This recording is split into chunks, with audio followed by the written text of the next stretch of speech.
নমস্কার, শুভ সন্ধ্যা। আমি রাখছি, চোখ রাখছি মুহূর্তের খবরে। উত্তর পূর্বাঞ্চলে বিনিয়োগের প্রসারে গঠিত উচ্চ পর্যায়ে টাস্ক ফোর্সের বৈঠক অনুষ্ঠিত হয় সোমবার। উত্তর পূর্বাঞ্চলকে বিনিয়োগের গন্তব্য হিসেবে গড়ে তোলার জন্য কৌশলগত রোড ম্যাপ প্রস্তুত করার সিদ্ধান্ত নেওয়া হয়েছে বলে বৈঠক শেষে জানিয়েছেন টাস্ক ফোর্সের আহ্বায়ক মুখ্যমন্ত্রী ডাক্তার মানিক সাহা। উত্তর পূর্বাঞ্চলে বিনিয়োগের প্রচার প্রসারে একটি উচ্চস্তরের টাস্ক ফোর্স গঠনের সিদ্ধান্ত নেওয়া হয়েছিল গত বছরের ডিসেম্বরে আগরতলা অনুষ্ঠিত উত্তর পূর্ব পর্ষদের ৭২তম পূর্ণাঙ্গ অধিবেশনে ত্রিপুরার মুখ্যমন্ত্রী ডক্টর মানিক সাহাকে আহ্বায়ক হিসেবে নিযুক্ত করে গঠন করা হয় উচ্চ পর্যায়ের এই টাস্ক ফোর্স। সোমবার প্রথমবারের মতো বৈঠক করে উচ্চ পর্যায়ের এই টাস্ক ফোর্স ভার্চুয়াল এই বৈঠকে সভাপতিত্ব করেন কেন্দ্রীয় ডোনার মন্ত্রী জ্যোতিরাদিত্য সিন্ধিয়া।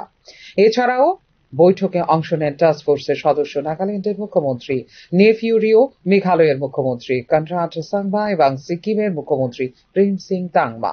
বৈঠকের সময় প্রাসঙ্গিক বিষয়গুলো উপর বিশদ আলোচনা করা হয়েছিল এবং আমরা উত্তর পূর্ব অঞ্চলকে দেশীয় এবং আন্তর্জাতিক বিনিয়োগকারীদের মধ্যে একটি পছন্দের বিনিয়োগের গন্তব্য হিসেবে গড়ে তোলার জন্য কৌশলগত রোড ম্যাপ প্রস্তুত করার সিদ্ধান্ত নেওয়া হয়েছে বলে বৈঠক শেষে জানিয়েছেন মুখ্যমন্ত্রী ডাক্তার মানিক সাহা। নির্ধারিত শর্ত অনুসারে ৬ মাসের মধ্যে উত্তর পূর্ব পর্ষদের কাছে তাদের প্রতিবেদন জমা দেবে উচ্চ পর্যায়ের এই টাস্ক ফোর্স। অনুমোদন সহজতর করতে, ব্যবসা করার সহজতা বৃদ্ধি করতে এবং বিনিয়োগকারীদের উদ্বেগ দূর করাতে নীতিগত সংস্কার সম্পর্কে সুপারিশ প্রদান করবে টাস্ক ফোর্স। উত্তর পূর্বাঞ্চলে উচ্চ সম্ভাব্য ক্ষেত্র এবং অঞ্চলগুলিকে তুলে ধরার পাশাপাশি কৃষি প্রক্রিয়াকরণ অঞ্চল, আইটি পার্ক, পুনর্নবীকরণযোগ্য শক্তি করিডোর, পর্যটন হাব এবং অন্যান্য বিষয়গুলিকে উন্নীত করার জন্য কেন্দ্রীভূত বিনিয়োগ ক্লাস্টার তৈরি করার পরিকল্পনা এবং তার বাস্তবায়ন করবে উচ্চ পর্যায়ের এই টাস্ক ফোর্স। সরকারি বেসরকারি অংশীদারিত্বের ওপর জোর দেওয়ার পাশাপাশি অগ্রাধিকারমূলক খাতে দেশি বিদেশি উভয় পক্ষ থেকে বিনিয়োগ আকর্ষণে টাস্ক ফোর্সের ভূমিকা গুরুত্বপূর্ণ হবে বলে মনে করছেন বাণিজ্যিক মহল। ফিওরো রিপোর্ট, নিউজ নাও। অগ্নিমূল্য জ্বালানি, পেট্রোল ডিজেলের পর এবার ঊর্ধ্বমুখী রান্নার গ্যাস সিলিন্ডারের দাম। এক ধাক্কায় দাম বাড়ল ৫০ টাকা। মঙ্গলবার থেকে কার্যকর হবে বর্ধিত মূল্য। স্বাভাবিকভাবেই মাথায় হাত মধ্যবিত্তের। এক ধাক্কায় অনেকটা বাড়ল রান্নার গ্যাসের দাম। সোমবার এই মূল্য বৃদ্ধির ঘোষণা করেছেন কেন্দ্রীয় পেট্রোলিয়াম মন্ত্রী Hardeep Singh Puri.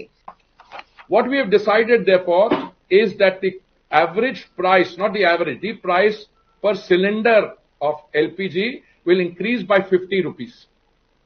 In other words, from 500 it will go up to 550, and the other one will go up from 803 to 853.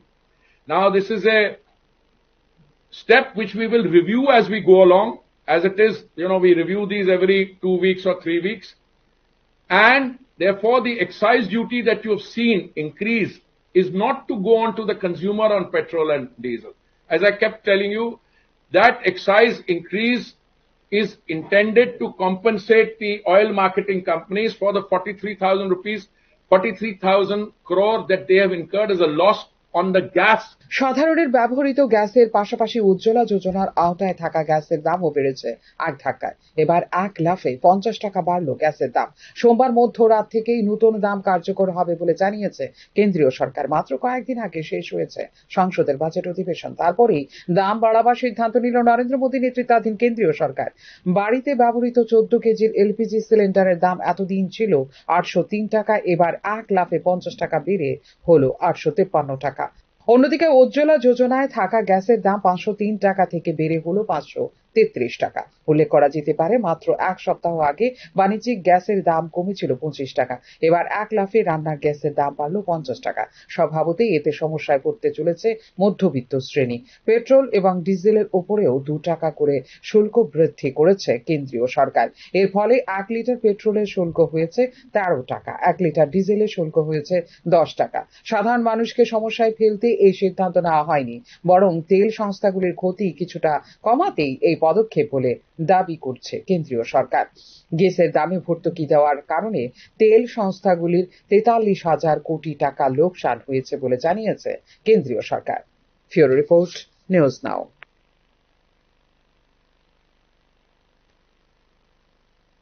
আগামী 5 দিন রাজ্যের সব জেলায় হলুদ সতর্কতা এবং বজ্র বিদ্যুৎ ও মাঝারি বৃষ্টিপাতের সতর্কতা জারি করেছে আবহাওয়া দপ্তর। রাজ্যের বেশ কিছু জেলায় বজ্র বিদ্যুৎ এবং দমকা বাতাসের গতিবেগ 30 থেকে 40 কিলোমিটার প্রতি ঘন্টায় পৌঁছানোর সম্ভাবনা রয়েছে বলে সতর্কতা জারি করেছে আবহাওয়া দপ্তর। একটি ঘূর্ণিঝড় পূর্ব আসাম এবং প্রতিবেশী এলাকায় সমুদ্রপৃষ্ঠ থেকে 1.5 কিলোমিটার ওপরে অবস্থান করছে। ফলে পশ্চিম ত্রিপুরা জেলা, সিপাহীজলা, উত্তর এবং ঊনকোটি জেলায় হালকা বৃষ্টি হয়েছে। গত 24 ঘন্টায় ত্রিপুরার বাকি জেলাগুলিতে শুষ্ক আবহাওয়া বিরাজ করছে। মধ্যরাতে আগরতলা বিমানবন্দরের ওপর দিয়ে উত্তর উত্তর পূর্ব দিক থেকে বাতাসের গতিবেগ ছিল প্রতি ঘন্টায় 59 কিলোমিটার। তাতে রাজ্যের বেশ কিছু জায়গা ক্ষতিগ্রস্ত হয়েছে বলে জানিয়েছে আবহাওয়া দপ্তর। আগামী 5 দিন উত্তর ত্রিপুরা জেলা, ঊনকোটি জেলা, ধলাই, খোয়াই, পশ্চিম জেলায় হলুদ সতর্কতা জারি করেছে আবহাওয়া দপ্তর। কিছু জায়গায় হালকা থেকে মাঝারি ধরনের বৃষ্টি সহ বজ্রবৃষ্টি হওয়ার সম্ভাবনা রয়েছে। তাছাড়া বজ্রবিদ্যুৎ এবং দমকা বাতাসের গতিবেগ 30 থেকে 40 কিলোমিটার প্রতি ঘন্টায় পৌঁছানোর সম্ভাবনা রয়েছে বলেও জানিয়েছে আবহাওয়া দপ্তর।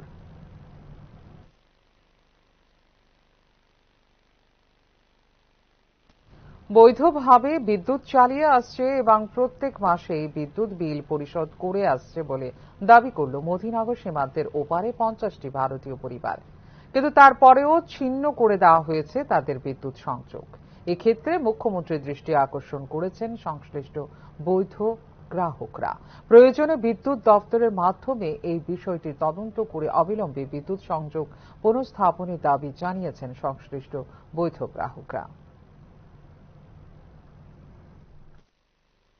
মাননীয় মুখ্যমন্ত্রীদের সবিনে অনুরোধ রাখছি যে আমরা যে কোনো ডিপার্টমেন্ট, ইলেকট্রনিক ডিপার্টমেন্ট থেকে এবং আরকা দপ্তর থেকে আমাদেরকে জাস্টিফাই করা হোক, সার্ভে করা হোক। আমরা 50টা কনজিউমার আমরা লিগেলভাবে বিল পরিশোধ করে আমরা কারেন্ট কন্টিনিউ যাচ্ছি।